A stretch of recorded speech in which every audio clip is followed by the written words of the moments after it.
Bacaan dari Kitab Keluaran. Waktu umat Israel ditindas di Mesir, ada seorang pria dari suku Lewi yang kawin dengan seorang wanita dari suku yang sama. Wanita itu mengandung dan melahirkan seorang anak laki-laki. Ia melihat bahwa anak itu tampan, maka disembunyikannya 3 bulan lamanya. Tetapi ia tidak dapat menyembunyikannya lebih lama lagi. Maka diambilnya sebuah peti pandan dan dipakalnya dengan gala-gala dan ter.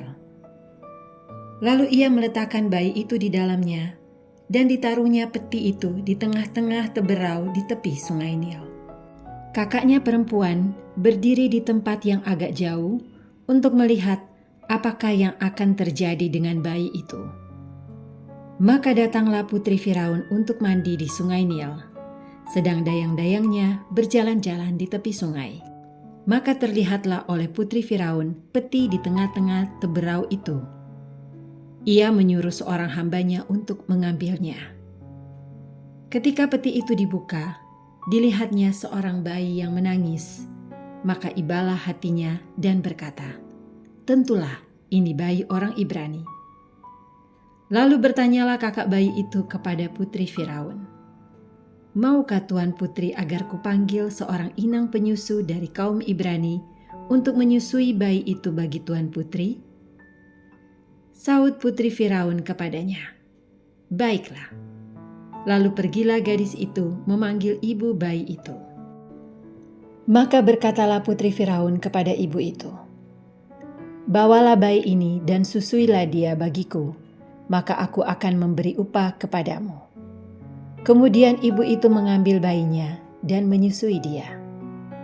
Ketika anak itu telah besar, dibawanyalah kepada putri Firaun yang mengangkatnya menjadi anaknya dan menamainya Musa, sebab katanya, "Karena aku telah menarik dia dari air." Pada suatu hari, ketika Musa telah dewasa, ia keluar mendapatkan saudara-saudaranya untuk melihat kerja paksa mereka. Lalu dilihatnya seorang Mesir memukul seorang Ibrani, seorang dari saudara-saudaranya itu. Ia menoleh ke sana sini, dan ketika dilihatnya tidak ada orang, dibunuhnya orang Mesir itu, dan disembunyikannya mayatnya dalam pasir. Keesokan harinya, Musa keluar lagi, dan didapatinya 2 orang Ibrani tengah berkelahi. Ia bertanya kepada yang bersalah, "Mengapa kau pukul temanmu itu?" Jawab orang itu, "Siapakah yang mengangkat engkau menjadi pemimpin dan hakim atas kami? Apakah engkau bermaksud membunuh aku, sama seperti engkau telah membunuh orang Mesir itu?" Musa menjadi takut, sebab pikirnya, tentulah peristiwa itu telah ketahuan. Ketika Firaun mendengar tentang peristiwa itu, ia berikhtiar membunuh Musa. Tetapi Musa melarikan diri dari hadapan Firaun dan tiba di tanah Midian. Demikianlah sabda Tuhan. Syukur kepada Allah. Hai orang-orang yang rendah hati, carilah Allah, maka hatimu akan hidup kembali.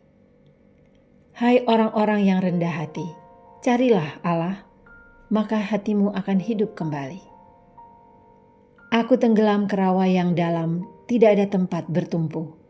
Aku telah terperosok ke air yang dalam, gelombang pasang menghanyutkan daku. Hai orang-orang yang rendah hati, carilah Allah, maka hatimu akan hidup kembali. Tetapi aku berdoa kepadamu ya Tuhan. Aku bermohon pada waktu Engkau berkenan ya Allah. Demi kasih setiamu yang besar, jawablah aku dengan pertolonganmu yang setia.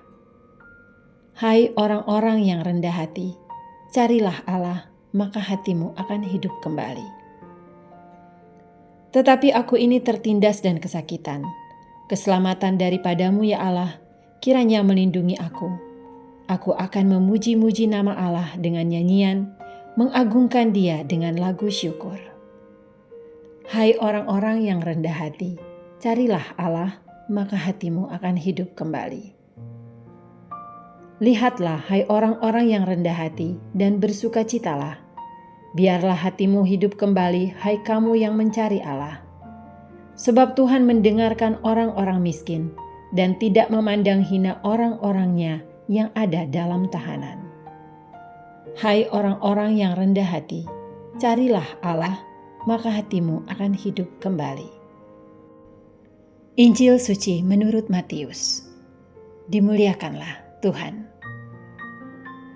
Sekali peristiwa, Yesus mulai mengecam kota-kota yang tidak bertobat, meskipun di sana ia melakukan paling banyak mujizat. Ia berkata, "Celakalah engkau Korazim, celakalah engkau Betsaida, karena jika di Tirus dan Sidon terjadi mujizat-mujizat yang telah kulakukan di tengah-tengahmu, pasti sudah lama mereka bertobat dan berkabung. Tetapi aku berkata kepadamu, pada hari penghakiman, tanggungan Tirus dan Sidon akan lebih ringan daripada tanggunganmu. Dan engkau Kapernaum, apakah engkau akan dinaikkan sampai ke langit? Tidak, engkau akan diturunkan sampai ke dunia orang mati. Karena jika di Sodom terjadi mujizat-mujizat yang telah terjadi di tengah-tengahmu, kota itu tentu masih berdiri sampai hari ini. Maka aku berkata kepadamu, pada hari penghakiman, tanggungan negeri Sodom akan lebih ringan daripada tanggunganmu." Demikianlah sabda Tuhan. Terpujilah Kristus.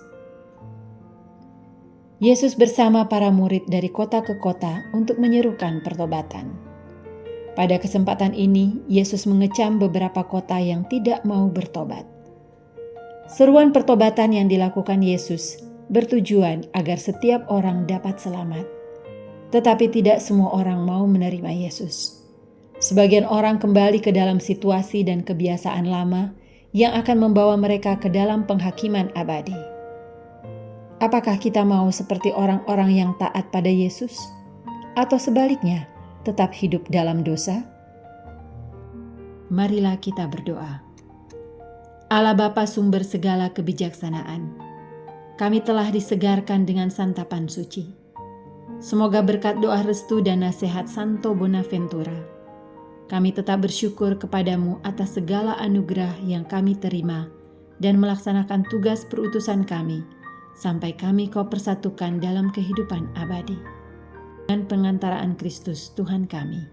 Amin.